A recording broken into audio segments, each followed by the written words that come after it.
Sa aming reliyong Islam, yan din ang pinaka-rules ko na paano yung mga tao, mga Muslim, magiging tunay ng Muslim, may takot sa Panginoon.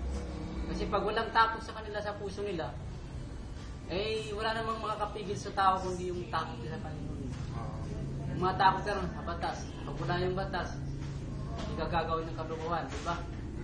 Mismo yung nasa batas na ngayon, nagtatrabaho na, nasa batas na, alagad ng batas. Malabag din ng batas, di ba?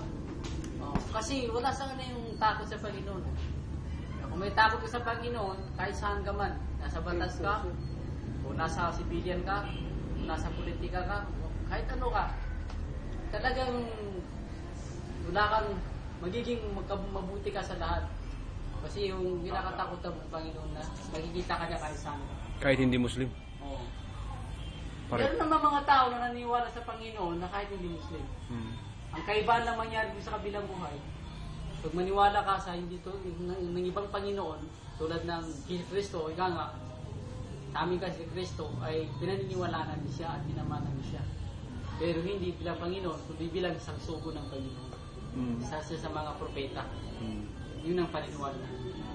Ang aming sinasamba ay yung Panginoon ni Kristo, yung nagsugo sa Kanya. Yung mga tao naniniwala, mabubuting mga tao, pero ano naman, iba yung paniniwala na sa Panginoon, yung Panginoon na dapat sambahin, hindi na yung sinamba. Ang Panginoong Allah ng magano sa Kanya. Pero sa mundo, okay siya. Dahil mabuti siyang tao, walang problema. Pero magkakaroon siya ng problema pag nanunod sa kabilang mundo.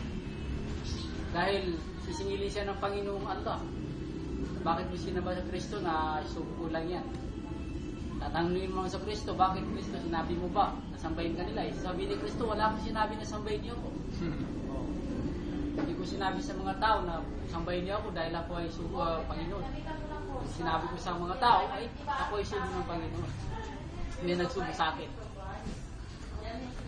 O yun, yung mga tao doon, pagdating ng araw, wala na silang wala na silang masabi kasi ang maghukom na kanila yung Panginoon na eh. Ang mag-judge na sa mga tao doon kung talagang yung Panginoon na tagapaglikha. Kaya dito sa mundo, ang buhay natin dito sa mundo, dalawang yugto lang. Dalawang yugto lang. Una, ano ang needs of life natin? Needs. Pangalawa, ano ang purpose of life natin? Yung needs of life natin, tulad ng pagkain, damit, at saka yung mapayapang pamumuhay, mga needs yan, needs. Kaya kayo nagpupulis dahil may needs kayo, di ba? Kami nagtitinda kasi may needs kami. Pangalawa, yung purpose of life natin.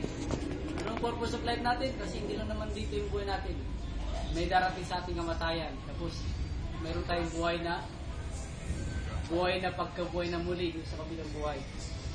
Na hindi na kailangan doon ng pagkain, hindi na kailangan doon ng pera, wala nang pera doon. Ano nang kailangan?